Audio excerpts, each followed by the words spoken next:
Welcome in maths class. Today we will start a new chapter, chapter 10 of your syllabus, that is circles. So in this chapter we will study the properties, the definition, the terms related to circles and their uses. So first of all, we must be clear with the concept of term circle.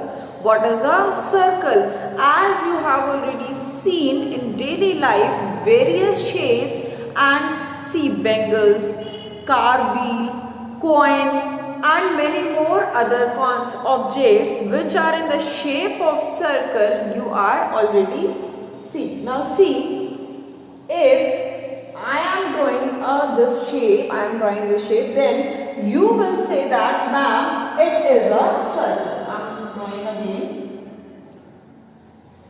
Okay, now you will say ma'am it is a circle, but how do you define the term circle? What is the mathematical definition about this figure? This is a figure, I know it is a circle, but how will you convince someone else that it is a circle by saying its definition? So let's back to its definition. See very carefully, if I am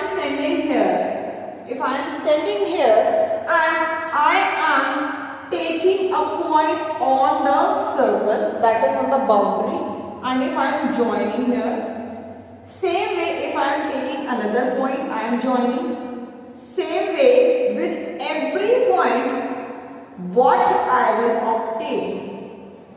I will see that from this middle point, that is fixed point, it is a fixed point, from this fixed point, the distance of each point, or from a fixed point, the distance between this fixed point and any point on the circle is same. That is, from a fixed point, the distance between any point on the circle and the distance between the fixed point is also fixed. This distance is same for every point.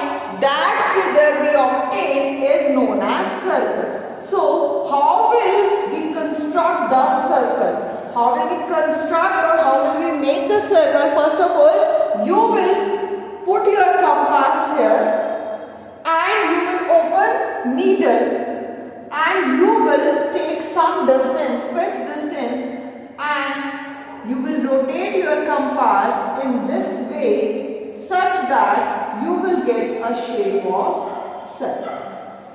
Now after getting this, you will be clear with the concept of that this fixed point is known as center of circle.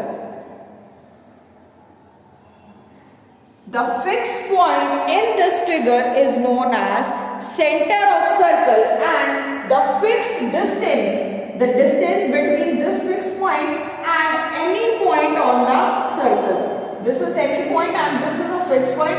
This distance, the fixed distance, is known as radius of a circle. So I have told you two terms. First is radius and second is center. Center is fixed point and radius is the fixed distance between center and any point. You will say this point and this. So this will be the radius.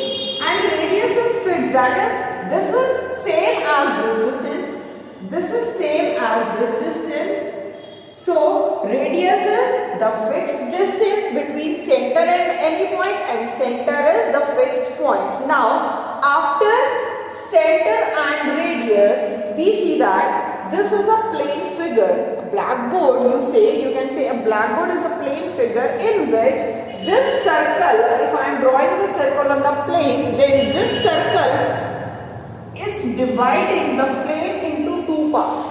This circle is dividing the complete plane into three parts. How many parts? Three. First part is outside the circle. The area is known as exterior because it is outside of the circle. So exterior of circle. And the area that is inside the circle is known as interior of circle, And the third part is the boundary of circle. This is also a part of plane. So this is known as on the circle. So a circle will divide the plane into three parts. First is exterior, second is interior, and third is on the circle or boundary of circle. Now if I combine or if I include boundary and interior region, that is what I am saying.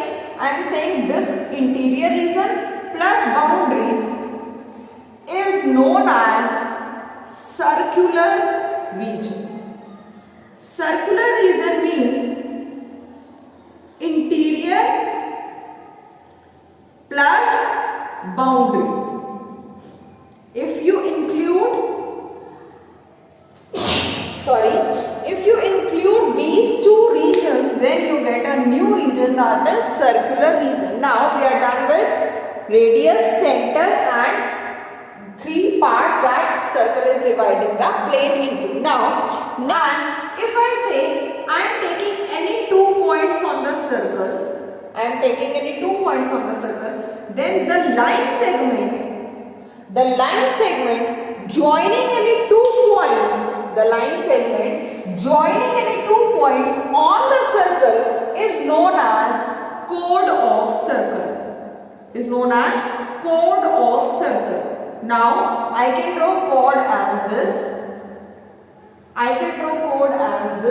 This is also a chord AB. Let name as AB. This is also a chord. And see very carefully, this is the center. And if I take any chord that is passing through center, that is passing through middle point, then this chord has a special name. Why it has a special name? Because it is the longest chord of circle.